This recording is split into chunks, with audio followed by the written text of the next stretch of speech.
Jakl Den fans, welcome back. It's another episode of the podcast here, coming to you on my own solo tonight, but that's going to be all right. I got a special guest joining us in a little bit, but before he gets here, I want to run down a couple of things that are going on in the next few weeks. You heard me talk about some of this stuff on last week's episode, and I want to give you kind of an update and a recap of things we have going on. So this next upcoming game, this is the final game of the regular season. We are playing against Houston down at Houston. This will be our last game, last away game down there. Kickoff for that's going to be at 7 p.m. Now, there's something special that some of the local boys are putting on. This is kind of an agreed upon event set up between some of the Saber Bros, some of the Jakl Den, some of the local area teams. We're setting up what they call a day of a tens festival, a tens tournament. So what we're having is 3 Dallas area rugby teams are going to go down to Houston and play against 3 of Houston's rugby teams. Now, this is going to happen from 11 a.m. to 2 p.m. Each game is going to go about 30 minutes. So the way they're doing it is a 10-minute half, a 10-minute halftime, and then a 10-minute half. So each team will play. There'll be 3 games there, and then playoffs, and then champion, and they'll award something to somebody. That'll take about 3 hours. There'll be lunch down there, hot dogs, chips, drinks, stuff like that. And they'll take a nice break at about 2 o'clock, clear everything out there so that the Sabercats can get ready. And then at 5 p.m. is when the regular tailgate down there will start with the Saber Bros. That should be an awesome event. I've been down there once before this year. The Saber Bros really do know how to put on a good tailgate.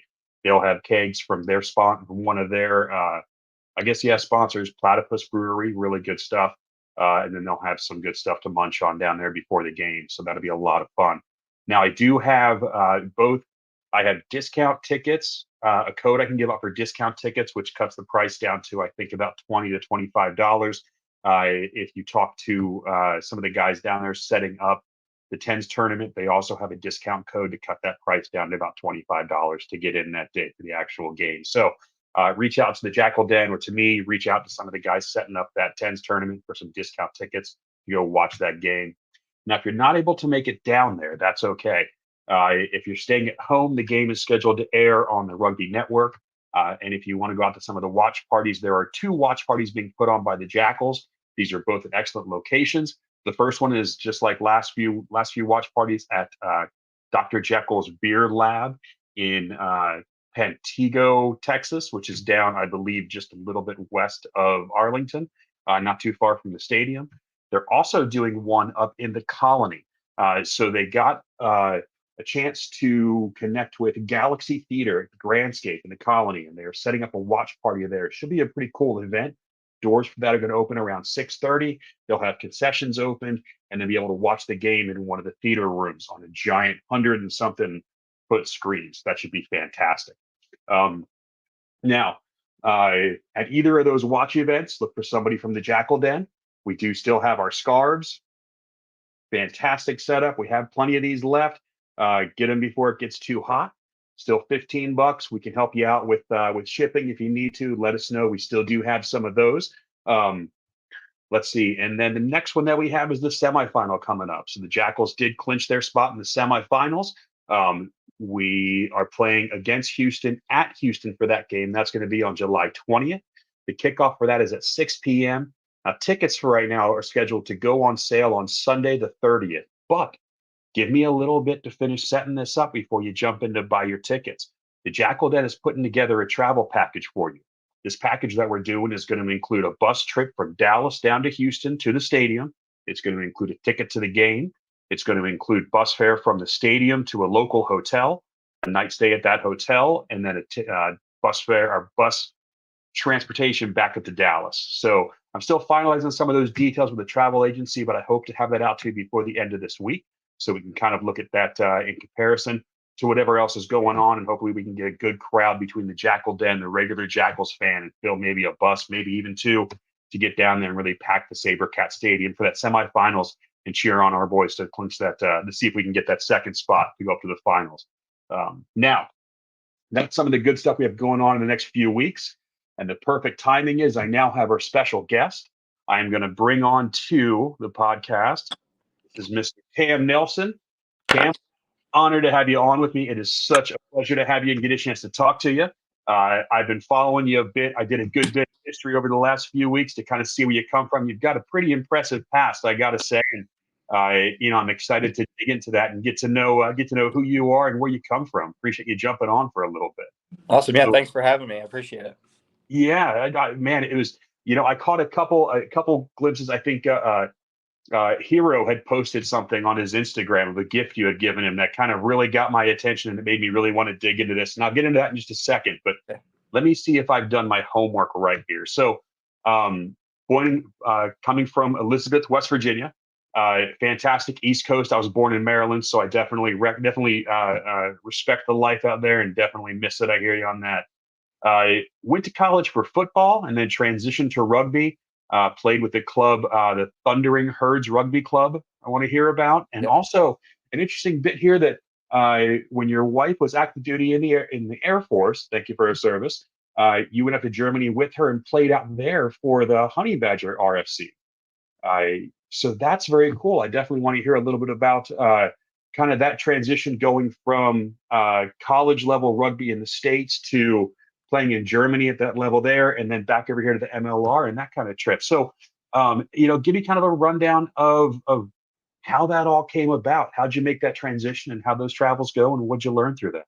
Yeah. Well, I grew up in the small town of Elizabeth, West Virginia, like you mentioned, is very small town, about population about 600 people. So very small, just farming town and, Nice. single A football, that's what I grew up playing. I loved it, and I knew I wanted to play sports at the next level, whatever that looked like. And I wanted to try and play football. So I was going to Marshall anyway, Okay. Marshall University in Huntington, West Virginia, Southern West Virginia. And I went there and didn't end up making it on the football team. And so I went and found the rugby club there. Okay. And that was where I fell in love with rugby. I played there for the 2 years I was there, and then transferred to WVU. And I played in Morgantown at West Virginia University for, uh, a 15 season and a 7 season. And it was a lot of fun. I love those two clubs, and they were who like built the foundations for what I know about rugby and taught me like the building blocks. So That's so cool. Well, now let me ask this before you go any further. So, one of the things I'm always curious about is rugby is not a sport that is as widely known as we wish it was now. But especially in a small town like that, and I definitely get that lifestyle in a small town in West Virginia. And what kind of you don't usually hear about rugby stories coming out of those places. I mean, was there a coach or a team player or a friend in high school, somebody who kind of nudged you that way and said, "Hey, go check this out instead"? no, not really, not from my hometown. Yeah, in my hometown, still when I go back and I bring like a Jackals rugby ball or a rugby ball, they all look at it and say, "What's wrong with that football? There's too much air in it. What'd you do with that thing?" And because none of them really understand, but like through me, some of them have come to like it and watch some of it. And Good. like my old football coaches are interested now, and they watch some of it, and I still go back and help coach my old football team.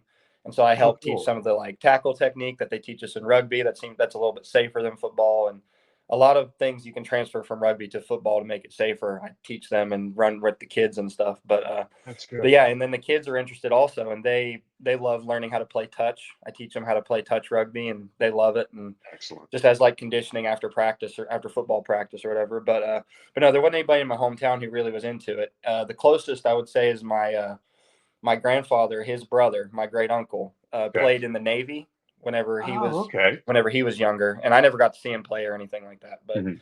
I'd heard him talk about it in passing sometimes, and my grandpa told me when I went to Marshall, he's like, "Well, if you don't make it on the football team, I did some research. They have a rugby club. Maybe you try Ah, that out. Your uncle loved it." And I was like, "Well, that seems rough, and it'd be fun to learn." So that's what I did. I went out and went to the rec. They were doing a recruiting thing there, and I met the coach, and that was it. So you said, "Wait a minute, let me get this right. There's no timeouts, there's no pauses, there's no commercial breaks, there's no pads, and I get to keep hitting the guy in front of me as hard as I want. Sign me up." yeah, I'm in. That's awesome. That is awesome. So how did this so thank you to your wife for her service. I absolutely love the veteran aspect to the military aspect. Um, and let her know I said this. I love that the coolest thing about the Army, Navy, and the Air Force, and I love saying the coolest thing is that they get to look up to the Marine Corps. And I'm a little bit biased. Um, but no, that's super cool. I mean, the Marines, we don't get stationed in any excellent spots. I mean, I think I was in 29 Palms for a little bit, and then all the places nobody wants to go. I had some layovers in Germany, but was never able to stay too long. But so how did that transition through college level rugby here, and then going over with her to that base? Um, the Honey Badger RFC, was that a rugby team on the base, or was that a German team? Yeah, yeah, I can go into detail about that. I will say, me and my wife are no longer together. We've been separated, so that's why I'm here in the States now. So, Okay. yeah, Okay. so I just wanted to start by saying But that, and then, yeah, and then yeah, no, thank you, thank you. Well, yeah, yeah, yeah, thanks for correcting me on that. Yeah, but we can just focus on the rugby. You know what I mean? exactly. Yeah, that's the But that's the good one. Okay. yeah, it ended up being a blessing anyway. Even though it ended that way, it was still a blessing to be able to go over there and see all the countries. Like the team I was on there was mostly American military, so Okay. we were around like the Kaiserslautern Ramstein area. There's a big Okay. Air Force base in Ramstein, but our club was in Kaiserslautern, which was the big German city nearby Ramstein. It was like the Okay. bigger city. So we were probably about 80% American military. Oh And wow. what that did was that made like a community where we would go into the gyms on base and just find these big hulking dudes and they're working out and like recruit them. Be like, hey, you ever play any sports before? And they're like, yeah, I played football. That's what we got mostly. And we're like, Hmm. you ever tried rugby? Like, we've got a rugby club here. If you miss that kind of feeling of being on a team and smashing people, come out and try rugby. And so it would make this thing where there would just be people just constantly cycling through these military guys because they'd come in, they'd play for a few months, then they'd have to be deployed somewhere or Hmm. PTS somewhere or whatever, or go somewhere on a mission, and then they'd come back and they'd always come back. So then they'd play some for a few months when they were in, and then they go somewhere. So That's like the cool. roster was always just rotating with these like hulking Okay. American dudes, and some of them had rugby experience, like guys that had played for the Air Force Sevens team and Okay. things like that would go through there. And there's been some big name guys go through Honey Badger Rugby Club that have been on like the seven side for Army and Air Force. That's And so then, cool. and then, but it was good for me. I ended up being the captain because I could dedicate more time than a lot of my teammates could because I wasn't in the military. I was just there as a spouse. So I just had a job working at a daycare on base. I love kids and I want to be a Good. teacher. That's what I did. Very cool. So I could dedicate more time to rugby. So I ended up becoming the captain. And since I could do that, I was one of the more consistent ones that was around more often. Okay. And we were very successful. The Germans hated us because we were an American team. We led two undefeated RLP, which is Rhineland Falls championships in a Nice. row, back to back, two of them. Oh, And that's then excellent. as I was leaving, they were getting ready to move up to the next division since we had two undefeated seasons. So, and they're still thriving over there. They bring new guys in all the time. They have a good youth program going over there now, and So I cool. miss those guys all the time. Some of the best guys I've played with from over there. That's so awesome. That's so cool. So when you transitioned out, when you came back or came back to the States from there, Mhm. I, what was the timeline and what kind of happened to go from that into MLR? Were you playing anywhere in between before the MLR picked you up? No, so what happened was it's actually an amazing story, and I ended up coming back, and obviously I was going through a hard time with my divorce and things like that. But when I came back, my coach in Germany, his name's Clive French. I got to give him a shout out. He's a Yeah. Welsh. He's a Welsh guy who's our coach out there. He built that program from the ground up. So And when I cool. came back, he said that since I didn't have anything else going on now, that he would do everything he could to try and get me looks from an MLR team because it was just kind of starting up and they're about to start another season. And I was Yeah. too old for the collegiate draft now and I wasn't in college anymore. So he said that he'd do what he could to get me looked at. And I don't know what he did. He worked some kind of magic and got my video into the GM of the Jackals at the time, into his Oh, that's hands. awesome. And then Kuka saw it. And it was amazing because I was at home working out at my gym and I was depressed and sad because I just didn't have anything going on in my life. And I just, Mhm. right before I went in to work out, right before I got in a squat rack, I just prayed and I was like, God, just give me my next thing. Lord, just give me whatever my next thing is. Right. And this is no joke. I got under that squat rack and I did one set. And then I came out and I was just like in tears during that set. Yeah. And then my phone dinged and I looked at it and it was a message from the GM telling me to come down Ah, for a 2-week trial. So wow. then not a month after I got that, or not a couple weeks after I got that message, I drove down here and did a 2-week trial. And then they had me in Chicago in the hotel filling out my contract and doing all the That's so cool. tests and stuff that you got to do before you can play, because they needed me right after my trial to be on the Oh bench yeah. in Chicago. That's so cool. Yeah, Yeah. and if I remember the first game that your name was on the roster, it kind of slipped in there where nobody really knew, nobody had heard about you before. There No, wasn't anything. You kind of snuck in there right in the middle of the season, and yeah, they didn't even that's announce very that they cool. signed me or anything. It was just kind of a surprise to everybody. Well, that's excellent. And so second year with the Jackals. Now I was in the middle of looking into this when you jumped on. You had made a comment that you haven't had any time on the pitch this season, and I've been so bad at keeping track of trying to keep track of all the 45 players that are on the pool, and I apologize for that. But you're listed as getting some time against the two teams with the two games against LA and I think one of the Hounds games. But you haven't Right. been. No, I was named to the squad against San Diego or LA at the opening week, and then Yeah. San Diego. In San Diego, I was on the bench, and I think another one, but I didn't get in the game at all. I was in the 23, but Okay. I didn't make it on the field Okay. because they were so close. And the back rowers we have on the squad right now are world class, like guys that I'm learning from still, and just that I look up to. They're having great seasons. So I honestly wouldn't change a thing. Winning is the first priority. So Yeah. Hey, and as much as I hate that Vogan took the injury or got injured and is having some time off, that may open something up for you to get in there and show them what you've got. So that may be a blessing also in there. And again, it's good to see the pictures that he's doing well and whatnot, but that may help out for you. yeah, we miss We'll him for see. sure. We'll see. Did he go back home already? He went back to South Africa, I think, for a little bit. Yeah, I believe so. Okay. Okay. So now here's the thing that I really want to get into, and I'll throw some pictures up here to show the people what I found. Um, and I'll do this to give us some negative space. I'll put some pictures up here, but you do these beautiful wood burnings. Yeah. And now is this just a hobby or is this a kind of an Etsy side gig or something like that? Or is this, how did you get into it? And tell me about it. Well, it's interesting. I've always been like a pretty good artist. I've always loved art, even in high school and college and stuff. It's just been like my way of meditating.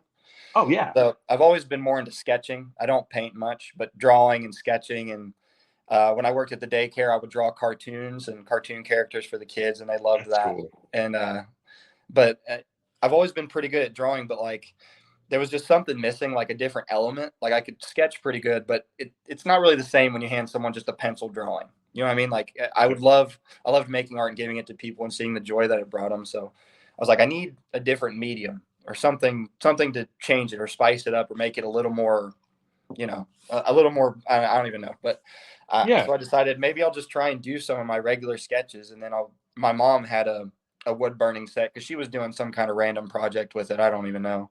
It was like for a gift or something. And I was like, can I try that? So I took it, and it was just a cheap one that you plug into the wall, and it was just like the cheapest kind you could get. And I did this one of it's not even on my Instagram, but it's like a church in the woods, and my stepmom owns a flower shop in Elizabeth, and I put it in there to sell it, and it sold Okay. for a good amount of money. I was like, man, I could really maybe make some money for this doing this. Yeah.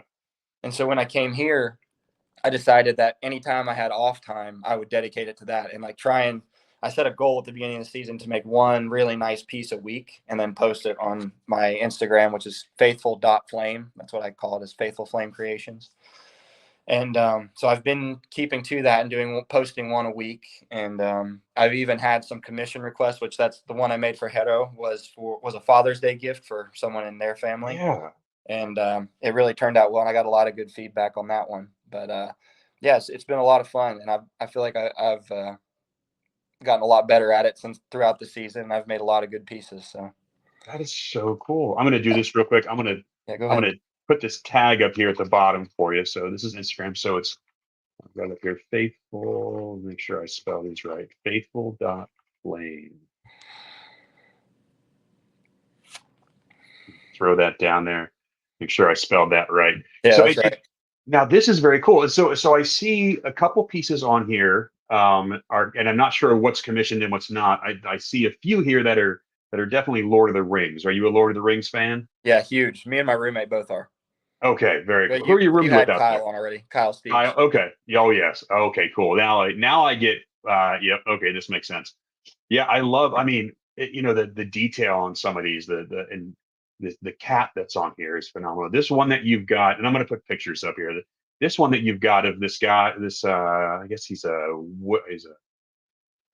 lumberjack sitting on some downed wood next to a cabin, or what does he have in Yeah. his hand? Looks like a spear almost, or maybe just a walking stick. But Yeah. man, the detail on here to do this, and it's pretty much just like a pen with a hot tip, and you're just Yeah, I making actually lines have in it it, right right? here. It looks like this. It's just a pen. It's got a wire that goes to this box where I Oh, can control the temperature, and it's got this coil that heats up on it. And I just go over my sketch man, drawing with it, and I just draw it again, basically. And I've got different points I can do for different textures and all these different techniques and things. that is so cool. So now is this um oh, I had like six questions that hit me all at once, and I just drew a blank looking at some of these. Okay. Where do you get the wood from for these? Are you going to lumber yards and kind of picking out your own pieces, or No, when I'm at home, I get my own because back home I work on a farm. At home I work on a farm. I'm a farmhand. okay. And on the farm, we also do we saw cross ties, which are the railroad ties between train tracks. Oh So yeah. we cut our own timber. It's a timber cutting company too. So we cut the timber, put it on the sawmill, and then saw them into cross ties. And the pieces with the bark on it that come off are called slabs. And I look for Okay. really nice, pretty slabs out of the right kind of wood. I got to make sure it's the right kind of wood. When I'm home, that's how I do it. And then I got to sand it down a lot. But here, I just go to a craft store and get basswood, and because they come pre-sanded in the craft store, and it's easier that way, and it's usually pretty cheap. So Okay. Yeah. So are you looking for a hardwood or a softwood with this kind of stuff? it depends on what the project is. Like I've been looking lately into doing. I'm planning on doing like a cutting board, like doing a Okay. design on a cutting board. So for that, I'm going to need like a hardwood, but basswood is pretty soft. So like when I burn it, it engraves into the wood a little bit since it's so soft. And I cover all of them in a clear coat, so that's protected. Man, you can count on me after this for commissioning you for a Jakl Den piece, man. This Yeah, is sounds good. I have a couple Jakl pieces on there down at the bottom with the signature. Yeah. I love that. So now, and did you with the I saw these too. Are these did you burn the signatures into these two based off the guy's signature, just autographing pieces of Yeah, I paper? did. So I did that at the beginning of the season. I did three separate ones. I did one for the one for each of the coaches. Or actually, I did four. I did one for each of the coaches, and then a fourth one that we haven't really done anything with yet. But I gave it to the social media team. I don't really know where it is, but they're supposed to do something with it. We'll see. But so I burnt the jackal head into it first, and then Okay. or I drew it and then I burnt it in, and then I took it into the locker room and just had it. I sat him in there and had the guy sign it in pencil. Then brought Okay. it back home and just went over each of the signatures. So I'm really good at forging each of the guys' signatures. I know it's a scary talent, but I know all That's their a signatures. skill right there. I know all their signatures really well. I've done each of them 4 times. That's so cool. And on this one, you've got a video up here that's kind of a time lapse of you doing the Jackal head. That's Yeah, fantastic.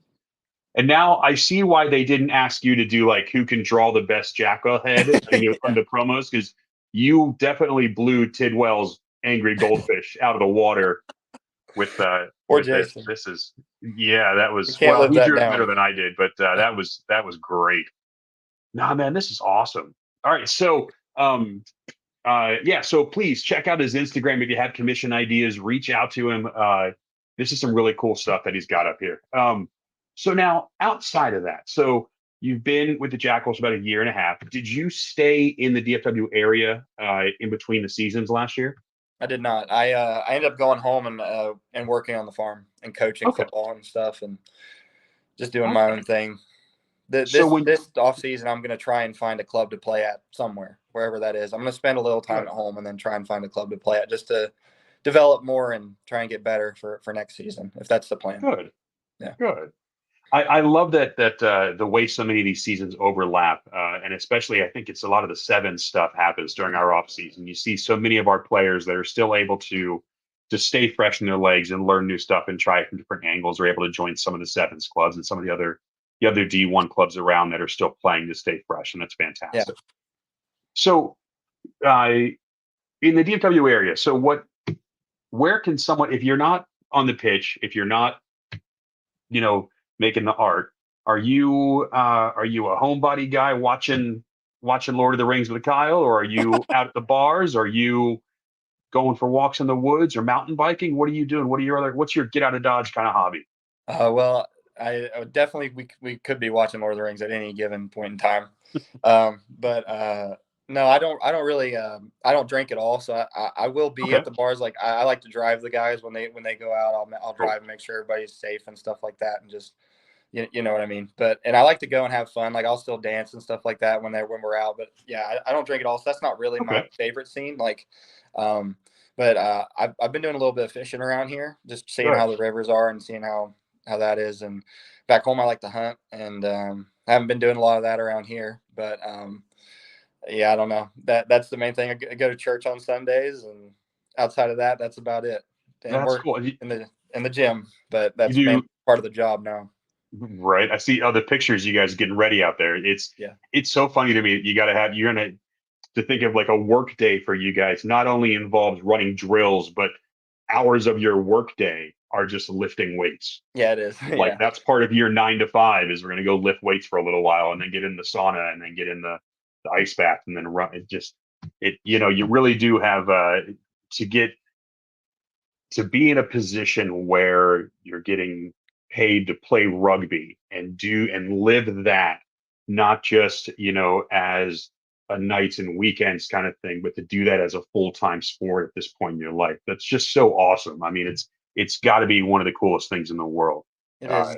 It's definitely a blessing. I thank the Lord for it every day. yeah, that is so cool. So the river fishing, so are you fly fishing or? No, just I've been trying to do a lot of bottom fishing. Like I was doing Okay, research, and I learned that we live right next to the Trinity River out here in yeah.